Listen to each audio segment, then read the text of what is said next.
సంగారెడ్డి జిల్లా పాసమైలారం సిగాచి పరిశ్రమ ప్రమాద స్థలాన్ని నిపుణుల కమిటీ సందర్శించనుంది. ఈ ఘటన మీద ప్రభుత్వం నిపుణుల కమిటీని నియమించింది. సిగాచి ప్రమాద స్థలాన్ని పరిశీలించనున్న కమిటీ సభ్యులు పేలుడుకు గల కారణాలను తెలుసుకోనున్నారు. ప్రత్యక్షంగా పరిశ్రమను పరిశీలించడంతో పాటు బాధితులను కూడా వివరాలు అడిగి తెలుసుకుంటారు. ప్రమాద ఘటన మీద నిపుణుల కమిటీ నెల రోజుల్లో ప్రభుత్వానికి నివేదిక ఇవ్వనుంది.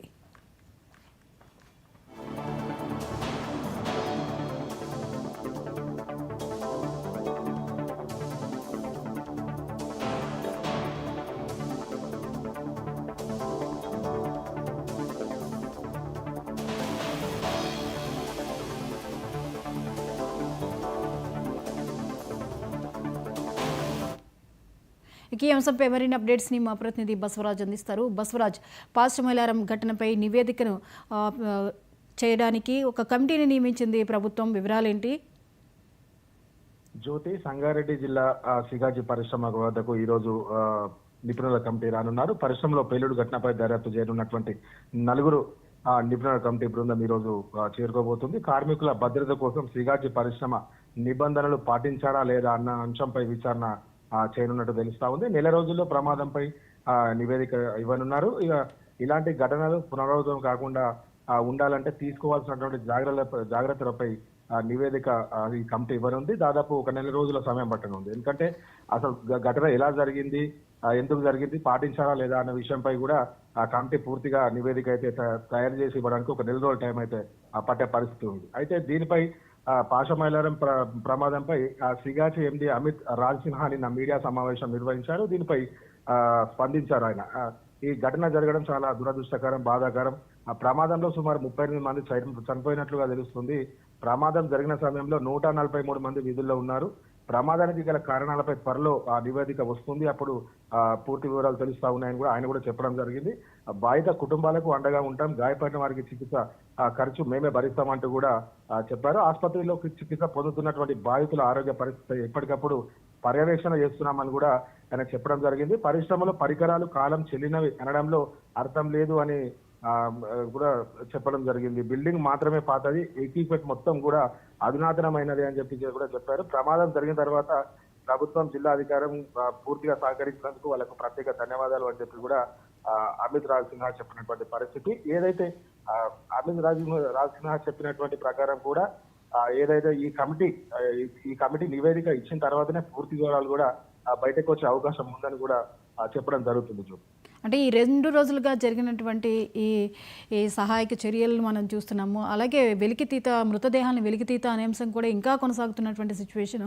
ఈ నేపథ్యంలో ఈ ఘటన మీద అధికారులందరూ ఎటువంటి నిర్ణయానికి వచ్చి ఉండొచ్చు?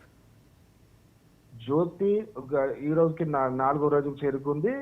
ఈ ఘటనపై పూర్తిగా చర్యలైతే చేపడతా ఉన్నటువంటి పరిస్థితి. వర్షం నేపథ్యంలో కొంచెం ఆలస్యమవుతున్నటువంటి మాట అయితే కనబడతా ఉంది. అయితే ఆచూకీ మొత్తం గల్లంతైన వారిపై ఆశలు వదులుకోవాల్సిందని అని చెప్పి బాధితుల కుటుంబాలు కూడా ఆవేదన వ్యక్తం చేస్తున్నటువంటి పరిస్థితి తెలుస్తా ఉంది. ఇప్పటికీ ఇంకా 10 మంది ఆచూకీ అయితే ఇంకా లభించలేదు. వాళ్ళు ఎక్కడున్నారు, కంపెనీలో డ్యూటీలో ఉంటే వాళ్ళ ఆచూకీ ఏది అని కూడా వాళ్ళు ఆవేదన వ్యక్తం చేస్తున్నటువంటి పరిస్థితి. అందులో కాంట్రాక్ట్ కార్మికులు ఎంతమంది, అసలు అధికారంగా కంపెనీలో పర్మనెంట్ ఎంప్లాయీస్ ఎంతమంది అనేది కూడా ఇప్పటికీ నిర్ధారించలేకపోతున్నారు. ఒకరొకరు లెక్కలు ఒకరు అంచనా ప్రకారం ఎవరికి తోచినట్టుగా వారు చెప్పడం జరుగుతుంది. అధికారుల లెక్కల ప్రకారం అయితే సుమారు 143 మంది కార్మికులు మాత్రమే లోపల ఉన్నారని చెప్పి నిన్న ప్రెస్ మీట్ ద్వారా వాళ్ళ యాజమాన్యం అయితే చెప్పడం జరిగింది. కానీ సురక్షితంగా 60 మంది కార్మికులు ఉన్నారు, 38 మంది మృతి చెందారు, 34 మంది క్షతగాత్రులు ఇంకా హాస్పిటల్లో ఉన్నారు, ఇంకా దొరకని 10 మంది ఆచూకీ అని చెప్పి తెలుస్తా ఉంది. అధికారుల లెక్కలు, కంపెనీలో లెక్కలు చాలా తేడా ఉన్నాయి. 40 శరవేగంగా సాగుతుందని కూడా చెప్పవచ్చు జ్యోతి. అయితే దీనికి సంబంధించి మనం గత 10 నిమిషాల క్రింద చూస్తుంటే సిగాచి పరిశ్రమ పేలుడు సంఘటనకు సంబంధించి పటాన్చెరు ధృవ ఆసుపత్రిలో చికిత్స పొందినటువంటి మరో 2 కార్మికులు కూడా ఇప్పుడే మృతి చెందినట్టు కూడా తెలుస్తా ఉంది. ఆసుపత్రి ఎదుట రోధిస్తున్న మృతుల కుటుంబ సభ్యులు బాగా ఆవేదన వ్యక్తం చేస్తున్నటువంటి పరిస్థితి. అయితే ఇప్పటి వరకు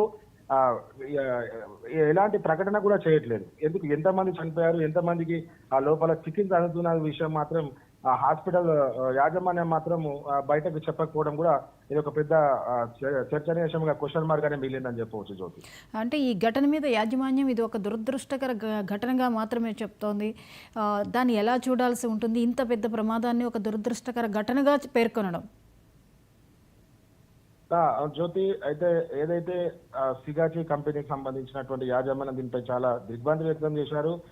ఎవరైతే మృతి చెందిన వాళ్లకు సీఎం రేవంత్ రెడ్డి చెప్పినటువంటి ప్రకారం మనిషికి ₹1,00,00,000 ఆర్థిక సాయం అందించాలి అని చెప్పినటువంటి నేపథ్యంలో వాళ్ళు కూడా స్టాక్ మార్కెట్ కూడా లేఖ రాసినటువంటి పరిస్థితి తెలుస్తా ఉంది. ఖచ్చితంగా మనిషికి చనిపోయిన కుటుంబాలకు ₹1,00,00,000 ఆర్థిక సాయం చేయడానికి మేము రెడీ ఉన్నాము అని చెప్పి ఈ ఘటన చాలా బాధాకరం. ఇలాంటి ఘటన జరగడం మాకు ఎంతో బాధను కలిగిస్తుంది.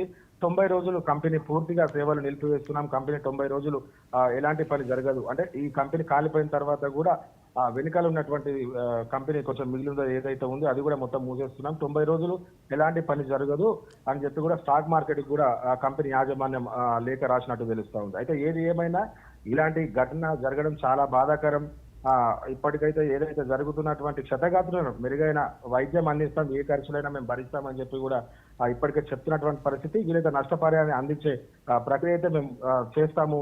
ఇప్పటికైతే వాళ్ళకి కావాల్సినటువంటి ఖర్చులు అంటే వాళ్ళు వచ్చిన కుటుంబ సభ్యులకు భోజనాలు కావచ్చు, వాళ్ళకు వసతి గృహాలు కావచ్చు, ఏదైనా ఎక్కడ ఉన్నా కూడా మేము కంపెనీ తరఫు నుంచి భరిస్తాం. చనిపోయిన వాళ్ళకు కూడా అంబులెన్స్ ఇచ్చేసి 2 కానిస్టేబుల్ సాయంతో ఊరికి కూడా పంపిస్తున్నటువంటి పరిస్థితి. ఇది ఈ ఘటన జరగడం అనేది చాలా బాధాకరమైన విషయం కూడా కంపెనీ యాజమాన్యం ఇప్పటికే చెప్తున్నటువంటి పరిస్థితి కనిపిస్తా ఉంది. Right, thank you Basavaraj.